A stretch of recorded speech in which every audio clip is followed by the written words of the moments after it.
आपकी लाइफ में कितना भी बुरा टाइम क्यों ना चल रहा हो, पर आप अगर देखने का नजरिया बदलो तो सब कुछ ब्यूटीफुल लग सकता है। इस एक ब्यूटीफुल मैसेज के साथ आज की मूवी आती है ऑल द ब्राइट प्लेसेस। ये हॉलीवुड रोमांटिक मूवी आज मैं आपको एक्सप्लेन करने वाला हूँ।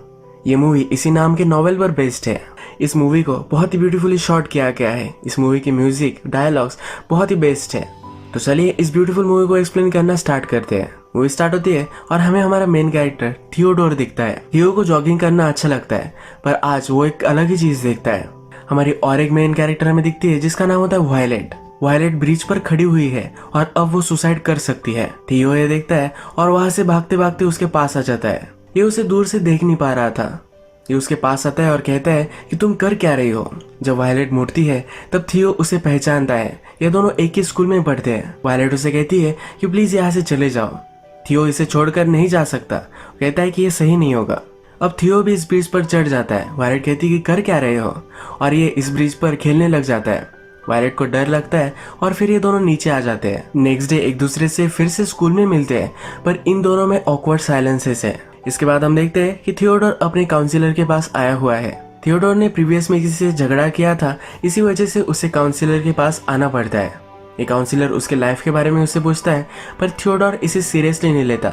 उसे नहीं लगता कि ये काउंसिलर उसे किसी भी तरीके से हेल्प कर सकता है। इसके बाद हमें लंच ब्रेक दिखाया जाता है। लंच ब्रेक में वायलेट को उसे मिलने के लिए एक उसका फ्रेंड आता है। ये उसका एक्स बॉयफ्रेंड था। इसके साइंस हमें मूवी में दिखाए गए हैं। वायलेट इसे बात नहीं करना चाहती। थियोडोर भी इसी लंच रूम में होता है। यहाँ पर अपने फ्रेंड से वायलेट के बारे में पूछता है। हमें पता चलता है कि वायलेट की सिस्टर मर गई थी। उसे बहुत ही दुख हो रहा था, इसी वजह से वो ब्रिज पर थी। थियो के फ्रेंड उससे पूछते हैं कि तुम उसमें क्यों इंटरेस्टेड हो।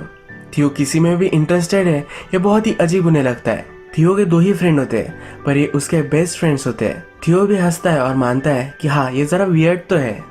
शाम घर पर आता है तो उसकी सिस्टर को उसके काउंसलर का ऑलरेडी कॉल आया हुआ होता है। उसकी सिस्टर उसके लिए वरीड होती है। थियो कहता है कि अब से मैं जरा अच्छा से बिहेव करूंगा, मैं इससे डील कर लूंगा। पर सिस्टर उस पर बिलीव नहीं करती। कहती है कि मुझे पता है कि तुम किस तरह से चीजों से डील करते हो। उसकी सिस्टर उसे कहती है कि फ्रिज में तुम्हारे लिए एक्चुअल खाना मैंने बनाया है, ऐसा भी कुछ भी मत खा लेना। और वो अपने जॉब के लिए चली जाती है। थियोडोर की सिस्टर ही उसका सब कुछ ख्याल रखती है। थियो की मदर ज्यादातर बाहर ही रहती है। ये दोनों ब्रदर सिस्टर एक दूसरे से बहुत प्यार करते हैं। थियो के लिए उसकी सिस्टर एक मदर की तरह ही है। रात में वायलेट पेरेंट्स के साथ डिनर कर रही होती है, तभी उसके फादर उससे पूछते हैं कि आज का दिन तुम्हारा कैसा था। हमारे लिए भी ये बहुत ही डिफिकल्ट था। एक्चुअल में ये वही दिन है जब वायलेट की सिस्टर मरी थी। उस इंसिडेंट को 1 साल अब हो चुका है। वायलेट आज बहुत ही अपसेट थी। मदर भी सबको चीयर करने के लिए जिस तरह से हमेशा से केक बनाती थी वैसा फिर से केक बनाती है, पर वायलेट को अभी ये खाना नहीं होता। वो अपसेट होकर वहां से चली जाती है। रात में थियो वायलेट के बारे में इंटरनेट पर सर्च करता है। वायलेट और उसकी सिस्टर की एक वेबसाइट थी जहाँ पर उनके बहुत सारे फोटोज होते हैं, ये वो देखता है। वायलेट को राइटिंग भी अच्छी लगती है जो उसने अपने ब्लॉग पर लिखी होती है। रात में थियोडोर वायलेट की सिस्टर के मेमोरियल प्लेस पर भी जाकर आता है। अब नेक्स्ट दिन आता है, क्लास चल रही होती है तो वायलेट आती है और उससे एक कुर्सी गिर जाती है। सब लोग उस पर हंसने लग जाते हैं। थियो भी अपनी कुर्सी लेता है और फेंक देता है और सब लोग हंसना बंद कर देते हैं। थियो को सब लोग फ्री की समझते हैं। थियो ने अभी जो किया ये देखकर वायलेट उसकी तरफ देखती है और हंसती है। ये जो क्लास चल रहा है ये ज्योग्राफी का है। इसमें इन सब को असाइनमेंट दिया जाता है। वो जिस जगह पर रह रहे हैं उसके आसपास के सब वंडर्स उन्हें देख कर आने हैं। इनमें से 2 वंडर्स के बारे में इन्हें लिखना है। ये उनका स्कूल प्रोजेक्ट है। इसमें वो पार्टनर भी चूज करते हैं। थियो को यह आइडिया अच्छा लगता है और वायलेट का वो पार्टनर बनना चाहता है। वो वायलेट के पास जाता है और कहता है क्या तुम परफेक्ट डे पर बिलीव करती हो। वायलेट को एक परफेक्ट डे देना चाहता है, पर वायलेट कहती है कि मुझसे सवाल पूछना जरा गलत है। रात में वायलेट अपनी मदर से बात करती है। उसे प्रोजेक्ट नहीं करना। कहती है कि मैंने टीचर को समझाने की कोशिश की, पर उन्होंने कहा कि कब तक तुम घर में ही बैठी रहोगी, तुम्हें जरा बाहर निकलना चाहिए। मदर कहती है कि उन्होंने सही कहा है, तुम्हें ये करना चाहिए। आज रात पार्टी होने वाली है। वायलेट की फ्रेंड ने उसे इनवाइट किया था तो इस पार्टी में चली जाती है। इस पार्टी में वायलेट को फिर से उसका एक्स बॉयफ्रेंड मिलता है। वो उससे कहता है कि चलो कहीं बाहर चलते हैं। वायलेट कहती है कि मुझे जल्द घर जाना है। ये कहता है कि कब तक तुम उस एक्सीडेंट को लेकर अपसेट रहोगी, तुम्हें मूव ऑन कर लेना चाहिए। ये उसे प्रैक्टिकली पुश ही कर रहा होता है। वायलेट उस पर नाराज हो जाती है और चली जाती है। थोड़ी देर में वायलेट को इंस्टाग्राम की एक नोटिफिकेशन आती है। थियो ने उसकी गाना गाते हुए एक वीडियो बनाई होती है और उसमें वो वायलेट को टैग करता है। इस गाने के पहले उसे कहता है कि मुझे कॉल करो, मुझे तुमसे बात करनी है। और ये गाना होता है कि मैं उसे ब्रिज पर मिला, वो सुसाइड करने वाली थी।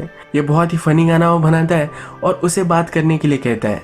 वायलेट गुस्सा हो जाती है और उस पोस्ट को डिलीट करने के लिए थियो को कहती है। थियो डिलीट कर देता है और कहता है कि मुझे तुमसे बात करनी है, मुझे लगता है कि हम फिर से उस हॉरिबल टाइम से नहीं गुजर सकते। वायलेट कहती है कि ये क्या कह रहे हो। थियोडोर कहता है कि एक बुक का कोट है। पूछता है क्या मैं तुमसे अब मिल सकता हूँ। ये दोनों फिर वॉक पर चलते हैं। थियो फिर वायलेट से कहता है कि मैंने तुम्हारी वेबसाइट देखी, वो बहुत ही ब्यूटीफुल थी। थियो कहता है कि मुझे पता है कि ब्रिज पर एक्सीडेंट हुआ था। वायलेट कहती है कि तुम्हें वरी करने की कोई भी ज़रूरत नहीं है, मैं अब सुसाइडल नहीं हूँ। थियो हंसता है और कहता है कि मैंने तुम्हारी जान बचाई है। वायलेट कहती है कि ऐसा कुछ भी नहीं है, पर थियो कहता है कि हाँ ऐसा ही है। वायलेट फिर उससे पूछती है कि तुम मुझसे चाहते क्या हो।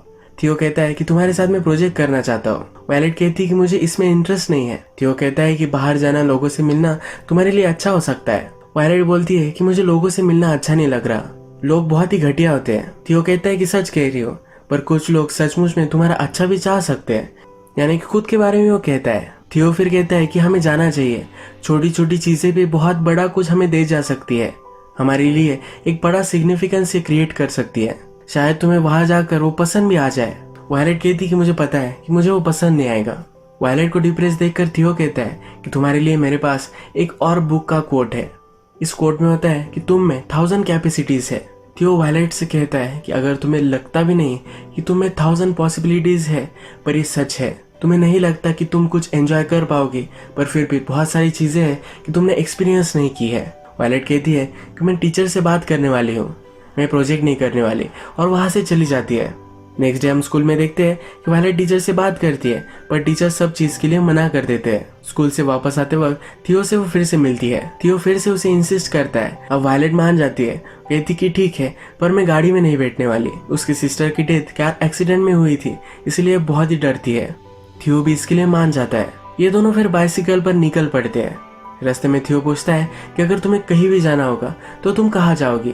वायलेट अपनी सिस्टर के साथ कैलिफोर्निया में रह रही थी, वो फिर से वहां जाना चाहती है। थियो कहता है कि मैं कहीं ऐसी जगह जाना चाहता हूँ जहाँ पर पहले कोई भी नहीं गया होगा।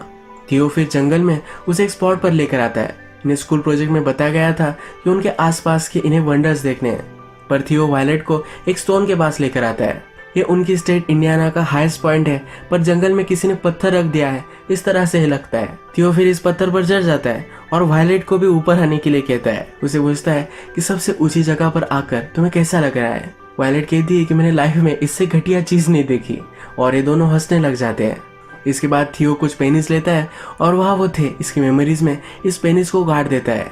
वायलेट की तरफ वो स्टेयर करने लग जाता है। वायलेट पूछती है ये क्या कर रहे हो। थियो कहता है कि ये एक कॉम्पिटिशन है। ये दोनों एक दूसरे के साथ अब जरा कंफर्टेबल होने लग गए हैं। रात में सिस्टर के साथ जब थियो डिनर कर रहा होता है तो सिस्टर पूछती है कि तुम मुझे जरा अलग लग रहे हो। थियो कहता है कि ऐसा तो कुछ भी नहीं है। वायलेट जब जरा स्टडी कर रही होती है तो थियोडोर के कोट उसे याद आते हैं। ये वो सर्च करती है और उसे मैसेज करती है। ये दोनों अलग अलग कोट एक दूसरे को मैसेज करते हैं। थियो फिर डायरेक्टली वायलेट के घर के बाहर आ जाता है। वो उसे उसके साथ चलने के लिए कहता है। वायलेट मान नहीं रही होती है तो छोटे पत्थर उसके खिड़की पर फेंकने लग जाता है। इसके बाद वो मान जाती है और इसके बाद ये चलते चलते एक सुनसान जगह पर आ जाते हैं। इस जगह पर बहुत सारे वॉल्स है, अलग अलग चीजें इस पर लिखी हुई है। एक वॉल पर लिखा हुआ है कि मैं मरने से पहले, और डॉट्स दिए होते हैं, यानी कि आपको क्या करना है या आगे लिखना होता है। थियो फिर चौक लेता है और लिखता है कि मरने से पहले उसे जागना है, यानी कि वो जिंदा महसूस करना चाहता है। वायलेट लिखती है कि मैं मरने से पहले ब्रेव बनना चाहती हूँ। ये दोनों वहां पर बैठते हैं और वायलेट अपनी सिस्टर के बारे में कहने लग जाती है। वो कहती है कि मेरी सिस्टर भी तुम्हारी तरह बॉसी थी। थियोडोर इस पर हंसता है। ये कहती है कि जब भी मेरा दिन बुरा होता था तो मुझे कहती थी हमारी लाइफ सिर्फ एक मोमेंट्स है, हम दिन याद नहीं रखते तो ये मोमेंट्स हम याद रखते हैं। इससे हमेशा वायलेट मोटिवेट होती थी और उससे अच्छा लगता था। वायलेट कहती है कि मेरी सिस्टर मेरी एक बेस्ट फ्रेंड थी। उसकी सिस्टर को डिफाइन करता है कि एक बेस्ट फ्रेंड। थियो वायलेट से पूछता है कि तुम्हारे ग्रेवस्टोन पर तुम क्या लिखोगी। वायलेट कहती है कि मैं यहाँ पर थी, यानी कि इस दुनिया में वो थी, ऐसा वो अपने ग्रेवस्टोन पर लिख कर जाना चाहती है। थियो को ये बहुत ही पसंद आता है। थियो उस पर हंसता है और कहता है कि अब मैं तुमसे वो चुरा लूंगा, मैं भी अपने ग्रेवस्टोन पर वही लिखूंगा। इसके बाद हम देखते हैं कि नेक्स्ट दिन वायलेट का मूड जरा अच्छा होता है। वो अपने फादर को भी पैनकेक्स बनाने में हेल्प करती है। नेक्स्ट डे वायलेट जब अपने स्कूल में आती है तो अपने फ्रेंड से कहती है कि वो थियो के साथ प्रोजेक्ट कर रही है। सब लोगों को स्कूल में लगता है कि थियो अजीब है, इसी वजह से उसकी फ्रेंड भी उसे कहती है कि तुम उसके साथ क्यों कर रही हो, वो बहुत ही वायलेंट है। वायलेट कहती है कि ऐसा कुछ भी नहीं है। वायलेट जब अपनी लॉकर चेक कर रही होती है तो उसके लॉकर में एक स्टोन होता है, उसमें लिखा होता है कि अब तुम्हारा टर्न है। थियो उसके पास आता है तो वायलेट पूछती है कि ये क्या है। थियो कहता है कि मैंने तुम्हें कुछ जगहें दिखाई है, तुम भी मेरे साथ और जगह पर आ सकती हो। वायलेट कहती है कि मैंने तुम्हें कहा था कि हम सिर्फ 2 ही जगह देखेंगे। वायलेट यहाँ पर रिजर्व बातें कर रही है तो थियोडोर कहता है कि तुम ऐसा क्यों कर रही हो, तुम जैसा हमेशा मुझसे बात करती हो वैसा क्यों नहीं कर रही। यहाँ पर वायलेट का एक्स बॉयफ्रेंड आ जाता है और कहता है कि इसके साथ तुम क्यों हो। थियो भी यही है तो इन दोनों में झगड़ा होने वाला था, पर थियो अपने आप को रोक लेता है। इसके बाद थियो काउंसिलर के पास हमें दिखाया गया है। काउंसिलर से फिर से पूछता है कि तुम्हारी लाइफ कैसी चल रही है। थियो अपने काउंसिलर से अभी भी बात नहीं कर रहा। काउंसिलर थियो को अपसेट देखकर कहता है कि ग्रुप है जहाँ पर तुम जा सकते हो, वहां पर तुम कुछ भी बोलो तो सब चीजें प्राइवेट रहेगी। इसके बाद हम देखते हैं कि थियो रात में वायलेट के घर के बाहर आता है, वहीं पर वो सो जाता है। सुबह वायलेट के फादर देखते हैं तो उन्हें बहुत ही अजीब लगता है। वायलेट बाहर निकलती है और थियो से पूछती है कि तुम ये कर क्या रहे हो। थियो कहता है कि मैंने एक अमेजिंग जगह ढूंढी है जहाँ पर हम जा सकते हैं, वो बहुत ही दूर है तो वायलेट को कार में आना पड़ेगा।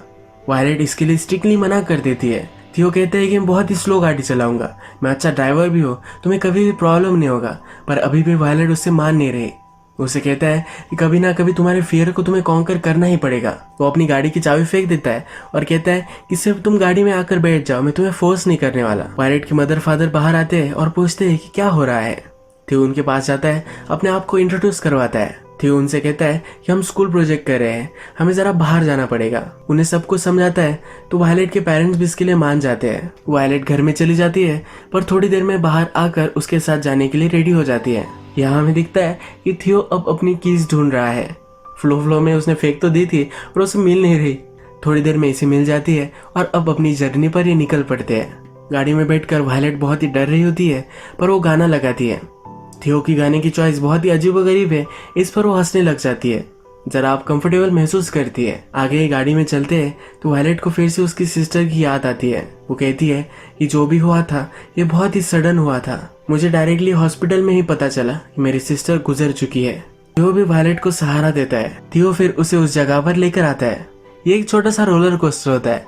ये देखकर वायलेट उस पर बहुत ही हंसती है।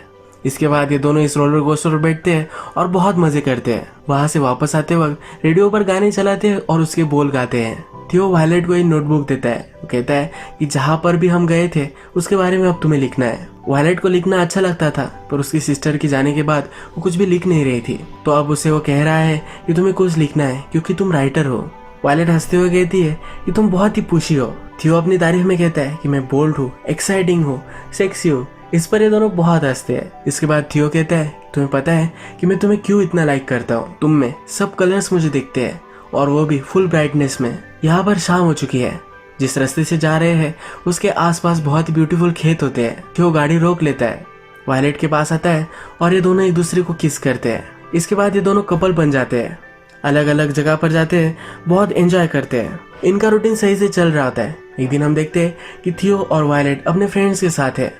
थियो अचानक से किसी ख्याल में डूब जाता है। इसके बाद वो 1-2 दिनों के लिए गायब हो जाता है। थियो के फ्रेंड से वायलेट पूछती है कि इसने ऐसा क्यों किया है, वो मेरे टेक्स्ट मैसेजेस वगैरह भी रिप्लाई नहीं कर रहा। के फ्रेंड कहते हैं कि कभी कभी थियो ऐसा करता है, उसे कुछ स्पेस चाहिए होता है, इसीलिए 1-2 दिनों के लिए वो गायब हो जाता है, पर हमेशा वो वापस आता है। तुम्हें वरी करने की कोई भी जरूरत नहीं है। 2 दिनों बाद अचानक से वायलेट के घर पर थियो उसके पेरेंट्स से बात करने लग जाता है। वायलेट उस पर बहुत ही नाराज है पर थियो उसे डायरेक्टली बाहर लेकर आता है। उसे कहता है कि मुझे तुम्हें कुछ दिखाना है। वायलेट को मनाने के लिए उसने बहुत सारे फ्लावर्स लाए हुए होते हैं। वायलेट भी देखती है, स्माइल करती है और वो अब थियो के साथ जाने के लिए मान जाती है। थियो उसे एक ब्यूटीफुल लेक के पास लेकर आता है। थियो वायलेट से कहता है कि लोग समझते हैं कि अगर इस लेक में कोई नीचे तक गया तो अलग वर्ल्ड में पहुंच सकता है। थियो अपने कपड़े निकालता है और स्विमिंग करने के लिए जाना चाहता है। वायलेट को कहता है कि तुम्हें भी आना चाहिए। थियो कहता है कि तुम डर क्यों रही हो। वायलेट कहती है कि मरने से मैं डर रही हूँ। थियो कहता है कि मुझे पता है कि ये सच नहीं है। वायलेट से पूछता है कि लाइफ में सबसे ज्यादा किस चीज से तुम डरती हो। वायलेट कहती है कि मैं डरती हूँ कि मैं सही से जी नहीं पाऊंगी। थियो कहता है कि यही तुम्हारा चांस है। इसके बाद ये दोनों एक दूसरे को किस करते हैं और इस लेक में कूद जाते हैं। ये पानी बहुत ही ठंडा होता है तो थोड़ा सा रिग्रेट भी करते हैं। बाहर निकलने के बाद वायलेट पूछती है कि तुम किस चीज से सबसे डरते हो। थियो कहता है कि मेरी सिस्टर को लूज करने से मैं बहुत डरता हूँ। क्योंकि उसकी लाइफ में उसकी सिस्टर बहुत ही इंपॉर्टेंट है। थियो फिर से लेक के वाटर में देखना चाहता है तो कूद जाता है। थोड़ी देर तक वो बाहर नहीं निकलता तो वायलेट बहुत ही डर जाती है, वो भी कूद जाती है। उसे ढूंढने की बहुत कोशिश करती है पर ढूंढ नहीं पाती। वो ऊपर आती है तो थोड़ी देर में अचानक से थियो भी बाहर आ जाता है। तो सर बहुत ही अपसेट हो जाती है, उसे मारने लग जाती है। वो कहती है कभी भी ऐसा मत करना, क्यों तुम इस तरह से गायब होते रहते हो। वो बहुत ही गुस्से में है। वो कहती है कि तुम्हारे बारे में मुझे कुछ ना कुछ तो रियल चीज बताओ, वरना हमारा जो है ये सब कुछ खत्म हो जाएगा। थियो के बॉडी पर एक बड़ा सा स्कार है। इस बारे में वो कहता है कि मेरे फादर बहुत ही वायलेंट थे और मैं बहुत ही छोटा था। एक दिन उसके फादर वायलेंट हो चुके थे और थियो उनके सामने आ गया था, इसी वजह से उसे इंजरी हुई थी। थियो फिर कहता है कि कभी कभी मुझे कुछ स्पेस चाहिए होता है, मैं मेरे थॉट्स को सही से कर नहीं पाता। वो 1-2 दिनों के लिए अकेले सोचने के लिए चला जाता है। वायलेट भी उसे समझ लेती है। रात में वो पुराने रेलवे स्टेशन पर आते हैं। थियो ने वायलेट के लिए पहली बार जो सॉन्ग लिखा था ब्रिज का, तो फिर से वो गाने लग जाते हैं। ये दोनों एक दूसरे के पास आ जाते हैं और इंटीमेट हो जाते हैं। इन्हें घर वापस जाना था पर रात भर यही सो गए होते हैं। सुबह होने पर जल्दी से घर पहुंचते हैं। वायलेट की मदर एंड फादर बहुत ही अपसेट है। वायलेट अंदर जाती है और थियो ने समझाता है कि ये सब मेरी गलती थी, ये मेरी वजह से हुआ था, वायलेट को प्लीज कुछ भी मत बोलना। थियो घर पर आता है और वायलेट के पेरेंट्स उस पर अपसेट होंगे, इसी वजह से वो बहुत ही अपसेट हो जाता है। सब चीजें वो फेंकने लगता है। नेक्स्ट डे स्कूल में हम देखते हैं कि वायलेट का एक्स बॉयफ्रेंड फिर से उसे बात कर रहा होता है। यहाँ पर थियो आता है तो एक्स बॉयफ्रेंड कहता है इस फ्रीक के साथ तुम क्यों रहना चाहती हो। थियो पहले ही अपसेट था, उसे उसने फ्रीक बुलाया है। इस पर इन दोनों का झगड़ा हो जाता है। थियो अपना गुस्सा कंट्रोल नहीं कर पाता। वायलेट बहुत ही चिल्लाती है, तब उसे वो जाने देता है। थियो डायरेक्टली स्कूल छोड़कर घर आ जाता है। नेक्स्ट सीन में हम देखते हैं कि थियो का फ्रेंड और वायलेट एक दूसरे से बात कर रहे हैं। थियो का फ्रेंड थियो को रोकने की कोशिश कर रहा था तो इसे भी थोड़ा सा लग गया था। थियो का फ्रेंड वायलेट से कहता है कि अगर तुम थियो के साथ रहना चाहती हो तो ये सब चीजें तुम्हें इग्नोर करनी पड़ेगी। वो दिल का बहुत ही अच्छा लड़का है, उसके साथ रहना बहुत ही डिफिकल्ट है। वायलेट पूछती है कि फिर तुम क्यों उसके फ्रेंड हो। थियो का फ्रेंड कहता है कि बचपन से हम एक दूसरे के बेस्ट फ्रेंड्स हैं और मैं उसे एज अ फ्रेंड बहुत प्यार करता हूँ। थियो अपने कॉल नहीं उठा रहा, टेक्स्ट मैसेज की भी रिप्लाई नहीं कर रहा। वायलेट डिस्टर्ब होती है और उसके घर पर आ जाती है। थियो की सिस्टर से वो बात करती है, जो भी हुआ था ये सिस्टर को बताती है। सिस्टर भी वरी करने लग जाती है। इसके बाद हम देखते हैं कि थियो सपोर्ट ग्रुप में आया है। उसके काउंसिलर ने उसे कहा था कि वही सपोर्ट ग्रुप है। थोड़ी देर में इसी सपोर्ट ग्रुप में वायलेट की फ्रेंड भी उसे दिखती है। वायलेट की फ्रेंड को भी सुसाइडल थॉट्स आते थे, इसी वजह से इस ग्रुप को उसने ज्वाइन किया है। वो अपनी स्टोरी सबको सुनाती है। थियो को भी कहा जाता है। थियो अपनी प्रॉब्लम में कहता है कि वो कभी कभी बहुत ही गुस्से में आ जाता है। वो फिर क्या करता है उसे समझ में नहीं आता। इसके बाद थियो उसकी सिस्टर जहाँ काम करती है वहाँ उससे मिलने के लिए आता है। थियो उसकी सिस्टर से पूछता है कि हमारे फादर क्या कभी ठीक थे, वो बहुत ही वायलेंट थे, इन्हें बहुत मारते थे, यही उनकी मेमोरी इनके माइंड में है। सिस्टर बड़ी है तो थियो पूछ रहा होता है कि क्या कभी उनकी हैप्पी मेमोरीज हमारे पास है।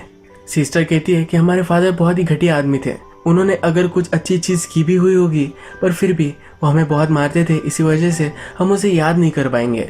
थियो पूछता है कि क्या ऐसी कुछ चीज थी जिससे हमारे फादर बदल सकते थे, वो फिर से सही से लाइफ जी सकते थे। थियो को लगता है उसकी और उसके फादर में बहुत ही सिमिलरिटीज है, वो अपने फादर में अपने आप को ही देखता है। सिस्टर कहती है कि मुझे नहीं लगता कि वो बदल सकते थे, वो एक घटिया आदमी थे।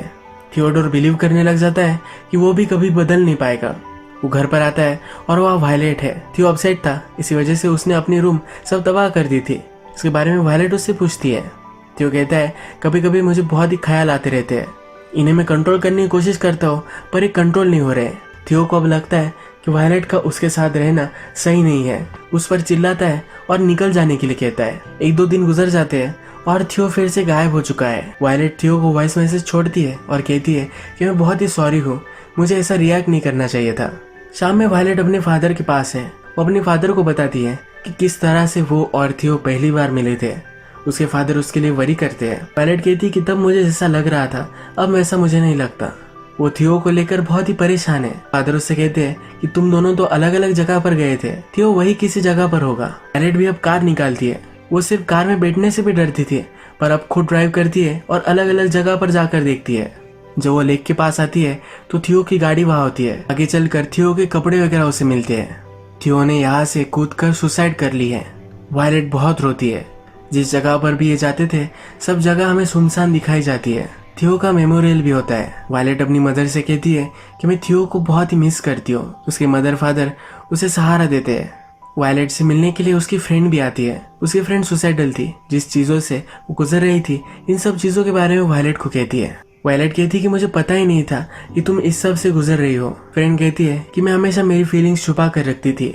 ये सीन रिप्रेजेंट करता है किस तरह से लोग हमसे चीजें छुपा कर रखते हैं। किसी के लाइफ में क्या चल रहा है हमें कभी पता नहीं होता। रात में वायलेट थियो का मैप देखती है। इस मैप के बारे में थियो ने कहा था कि एक दिन मैं तुम्हें एक अलग सी जगह पर लेकर जाना चाहता हूँ। इस जगह को थियो ने मार्क किया था। वायलेट डिसाइड करती है और निकल पड़ती है। ये जगह एक बड़े से मेमोरियल के लिए बनवाई हुई होती है। यहाँ पर वायलेट पढ़ती है कि ये जगह उन लोगों के लिए डेडिकेटेड है जो कार एक्सीडेंट में मर गए थे। यहाँ पर एक बुक होती है जिसमें वो एंट्रीज पढ़ती है। इस एंट्रीज में थियो ने लिखा होता है कि मैं यहाँ था, यानी कि इस वर्ल्ड में वो था। वो जब मूवी के फर्स्ट में बात कर रहे थे तो वायलेट ने कहा था कि मैं अपने ग्रेवस्टोन पर लिखूंगी कि मैं यहाँ थी। थियो ने कहा था ये लाइन मैं तुमसे चुरा लूंगा, और यही उसने किया है। अब नेक्स्ट सीन में हम देखते हैं कि स्कूल प्रोजेक्ट जो था इसके बारे में उन्हें लिखने के लिए कहा गया था। वायलेट ने जो सब लिखा है ये सब क्लास को सुना रही है। ये कहती है कि मैं चीजों के बारे में वरी करती थी पर वो मीनिंगलेस था। मुझे लगता था कि इस लाइफ को जीने की मैं डिजर्विंग नहीं हूँ, पर फिर थियो मुझे मिला। उसने मुझे सिखाया कि मुझे वरीड होना चाहिए कि मेरे लाइफ में जी नहीं पाऊंगी। उससे मिलने के बाद मैंने रियलाइज किया कि मैं गलत चीजों को लेकर वरीड थी। थियो ने मुझे सही से जीना कैसे है ये सिखाया। उसने मुझे अलग अलग जगह पर जाना सिखाया। उसने मुझे सिखाया कि वर्ल्ड में सबसे ऊंचाई में जाने के लिए तुम्हें माउंटेन क्लाइंब करने की कोई भी जरूरत नहीं है। बहुत ही छोटे से अगली प्लेसेस भी आपके लिए बहुत ही बड़े हो सकते हैं। वो आपके लिए ब्यूटीफुल बन सकते हैं अगर आप उनके लिए कुछ टाइम निकालो। कभी कभी आप लॉस्ट महसूस कर सकते हो, पर फिर से आपको फाइट करना है। उसने मुझे लाइफ में आगे कैसे बढ़ना है ये सिखाया। उसने मुझे सिखाया है कि जिंदगी में कितनी भी डार्क टाइम क्यों ना हो, पर फिर भी एक ब्राइट जगह होती है जहाँ पर इन्फिनिट पॉसिबिलिटीज है। इसके पैरेलल सीन्स में हमें वायलेट खुश दिखाई देती है। थियो जिस तरह से चाहता था कि वायलेट अपनी लाइफ जिए, उस तरह से वो जी रही है। मूवी के सब मैसेजेस इसी वायलेट्स के डायलॉग में हमें पता चल जाते हैं। यही मूवी एंड हो जाती है। इस मूवी में हमने देखा कि छोटी छोटी चीजें भी बहुत ही ब्यूटीफुल हो सकती है। जब मैं रिकॉर्ड कर रहा हूँ तभी पंछियों की आवाजें आ रही है। सन आने वाला है और स्काई बहुत ही ब्लू है। ये आज के दिन का सबसे ब्यूटीफुल मोमेंट है। आज की वीडियो हम यही खत्म करते हैं। अगर आपको ये वीडियो अच्छा लगा तो प्लीज़ इस वीडियो को लाइक कर दीजिएगा। मैं बहुत सारी इस तरह की मूवीज़ लेकर आता रहता हूँ, तो प्लीज़ इस चैनल को सब्सक्राइब कर दीजिए और बेल नोटिफिकेशन आइकन दबाने में मत भूलिए। हम फिर से मिलेंगे और एक नई मूवी के साथ। तब तक के लिए थैंक यू, और आप अपने आप का ख्याल रखिए। शायद आप इस बर्ड को सुन सकते हो।